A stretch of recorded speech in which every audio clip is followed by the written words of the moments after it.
ገደለቻት እቺ ልጅ ናት። ገዳይዋ እቺ ናት። በሳዑዲ አረቢያ ለመውለድ 5 ቀን የቀራትን ሴት ኬክ ውስጥ መድኃኒት ጨምራ እንድትሞት አድርጋለች።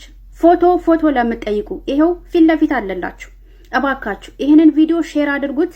እቺ ልጅ ቅጣቷ በዚሁ በሳዑዲ አረቢያ ህግ መሆን አለበት። አሁን ላይ ብዙ ኢትዮጵያውያኖች እቺ ልጅ እየፈለጓት ስለሆነ ተደብቃ ሊሆን ይችላል። ምናልባትም ማንም ሳያቅ ፕሮሰስ ጨርሳ ወደ ኢትዮጵያ ልትገባ ስለምትችል ለኤምባሲዎችም እንዲደርስ ሼር አድርጉት። ነፍሰ ጡር ሴት ለመውለድ 5 ቀን የቀራትን ሴት ከነ ልጇ እንድትሞት አድርጋለች። ከሷ ጋር የነበሩ 2 ሴቶች ኬኩ በልተዋል፣ ታሟል፣ ሆስፒታል ገብተዋል። አሁን ላይ ሐኪም ቤት ውስጥ ነው ያሉት። ነገር ግን ደህና ናቸው። መድኃኒቱ ያው ታጥበው እንዲወጣ ተደርጎላቸዋል ማለት ነው። ነገሩ እንዴት ነው ለምትሉ ለምታውቁ በትንሹ የሰማሁት መረጃ እንዴት ነው ብዙዎች ሼር አድርጋችሁልኛል። ዛሬ ጠዋት ቀን ጀምሮ ማለት ነው። አሁን ነው እንግዲህ ጊዜ ያገኘሁትም ቪዲዮ ለመስራትም የመጣሁት። ግን እንደው ሰው ምንም ያህል ጨካኝ ሰው እንዴት ይህን ያህል ይጨክናል? ለዛውም ነፍሰ ጡር ሴት እንዴ!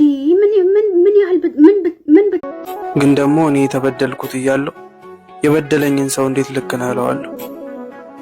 የበደለኝ የገፋኝ የጣለኝ ሰው ልክ ነኝ ብሎ ካሰበ እኔ ለምን ራሴን ወቅሳለሁ? አሁን ላይ የተረጋጋሁት ነገሮች ቀለውኝ አይደለም፣ የውስጤን ለፈጣሪ ነግሬው ነው።